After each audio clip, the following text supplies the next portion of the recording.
గత 5 సంవత్సరాలు అంటే అన్నపూర్ణ ఆంధ్రప్రదేశ్‌గా ఉన్న ఆంధ్రప్రదేశ్‌ని గంజాయి ఆంధ్రప్రదేశ్‌గా మార్చి కాలేజెస్, స్కూల్స్ కనీసం బడ్డీ కొట్టులను గూడా వదలకుండా డ్రగ్స్ సరఫరా ఇబ్బడి ముబ్బడిగా చేసి ఏరులై పారించారు.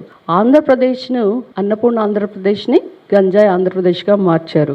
గంజాయికి ఆంధ్రప్రదేశ్ దేశ రాజధానిగా మార్చారు. ఇక ఈ డ్రగ్స్ ఎలా సరఫరా చేశారంటే ఈ యొక్క బడ్డీ కొట్టుల్లో కాలేజీలోనే కాకుండా ఆన్‌లైన్ గూడా సరఫరా చేసి వాళ్ళు పంపించింది ఎక్కడికి విదేశాలకు కూడా సరఫరా చేశారు. ఈ విధంగా డ్రగ్స్‌ని వాళ్ళు ఏరులై పారించిన సందర్భంగా ఇప్పుడు మనం ఈ డ్రగ్స్ మీద కూటమి ప్రభుత్వం యుద్ధం చేయాల్సి వస్తుంది. ఈ యుద్ధంలో భాగంగా ఈ యొక్క అన్నపూర్ణ ఆంధ్రప్రదేశ్‌ని తీర్చిదిద్దే ప్రోగ్రాం వల్ల స్టార్ట్ చేసాం మనం. దీనికి గాను ప్రత్యేకమైన మంత్రుల కమిటీ వేయటం, అంతేకాకుండా ఎవరైతే గంజాయి చోట పండించి ఆ పండించిన దాన్ని చేరే గమ్యం వరకు ఈగల్ టీమ్ అనే సైన్యాన్ని వేటకు పంపించటం, అంతేకాకుండా ఈ యొక్క డ్రగ్స్ మాఫియా పైన ఉక్కు పాదం మోపటం, మరి నార్కోటిక్ పోలీస్ డిపార్ట్మెంట్ని కూడా ఒకటి పెట్టి అండ్ మంత్రుల ఉప కమిటీని కూడా పెట్టి ఇప్పుడు విజాగ్ అండ్ పాడేరు అండ్ అమరావతిలో స్టేట్ టాస్క్ ఫోర్స్ని కూడా మనం నియమించడం జరిగింది.